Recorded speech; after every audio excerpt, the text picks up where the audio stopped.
Hello folks, this is Mr. Lawback. I hope your day is going well. In this video, we are going to go over sugar, transatlantic trade, and mercantilism. Specifically, we will go over the British sugar islands, the sugar impact on the transatlantic trade, especially slavery, mercantilism. We are also going to go over the navigation acts. So the West Indies and sugar. Cane sugar was the first product in human history that satisfied the universal desire to sweeten food and drink, and people loved it. Columbus introduced sugar cane to Hispaniola. Within a short time, a white gold rush began. The Caribbean climate and soil was excellent for growing sugar cane. Other European nations saw the Caribbean sugar islands as a path to acquiring vast wealth. The pursuit of sugar profits drew English colonists to Barbados and Jamaica. In 1650, more white colonists lived in Barbados than either the Chesapeake or New England. Sugar was by far the most valuable crop grown in the British Empire. Led by Barbados, in 1700, the English West Indies produced about 25,000 tons of sugar, worth 4 times the value of the very lucrative Chesapeake tobacco. Now, sugar plantations required large fields, costly equipment, and a huge labor force working under strict supervision. Because of this, sugar led to a large growth in African slaves in the Americas. In 1644, only about 800 slaves worked in Barbados. Just 16 years later, the number swelled to 27,000. Between 1701 and 1810, sugar planters imported 252,000 enslaved Africans to Barbados and 662,000 to Jamaica. The impact of the transatlantic trade. The combination of sugar and slavery fueled the rapid expansion of a transatlantic trading network.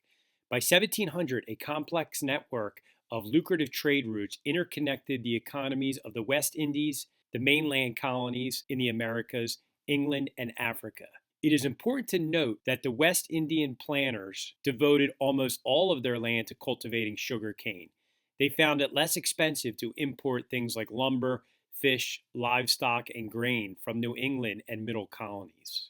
Historian Alan Taylor described the West Indies as the great economic engine of the British Empire. On the APUSH test, be prepared to discuss the role of the West Indies in the emergence of the transatlantic trade.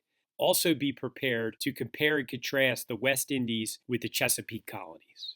Now let's talk about mercantilism. Great Britain attempted to integrate its North American colonies into a cohesive imperial structure based upon the prevailing economic principles of mercantilism.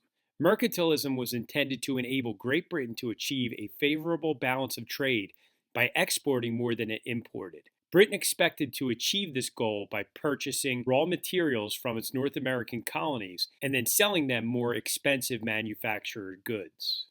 The idea of mercantilism is not to purchase anything from foreign countries. The goal is to be completely self-sufficient.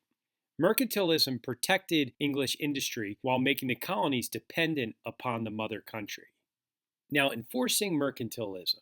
To enforce the mercantilism principles, under Charles II, Parliament enacted a series of navigation acts designed to implement its mercantilist policies. The most significant ones were in 1651 and 1660. Navigation acts stipulated that no ship could trade in the colonies unless it had been constructed in either England or America.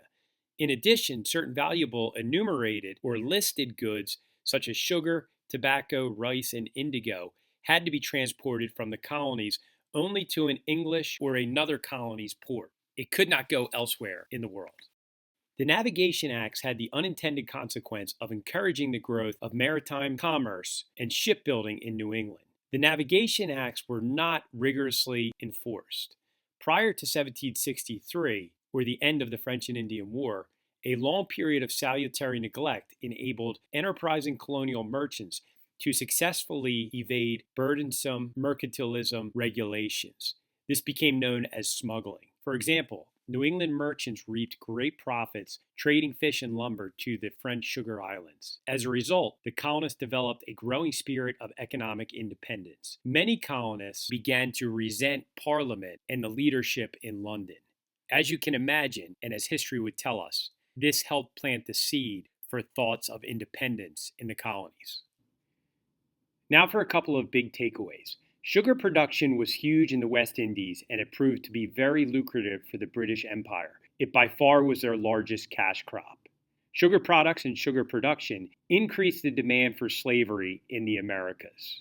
And during period 2, it was the number one driving factor in the transatlantic slave trade. Mercantilism and the Navigation Act. So mercantilism was the policy that the colonies existed simply to provide raw materials to the mother country where they would be manufactured and sold abroad and sold back to the colonies.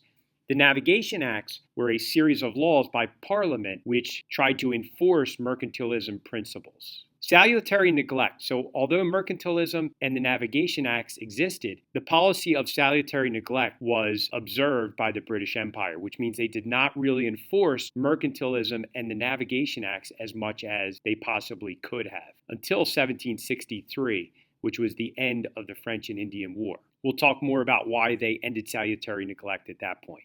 Also, earlier in the video, I mentioned that dissension among the colonists about mercantilism principles sowed seeds of dissension. While that was true, there were not overwhelming calls for independence until after period 2.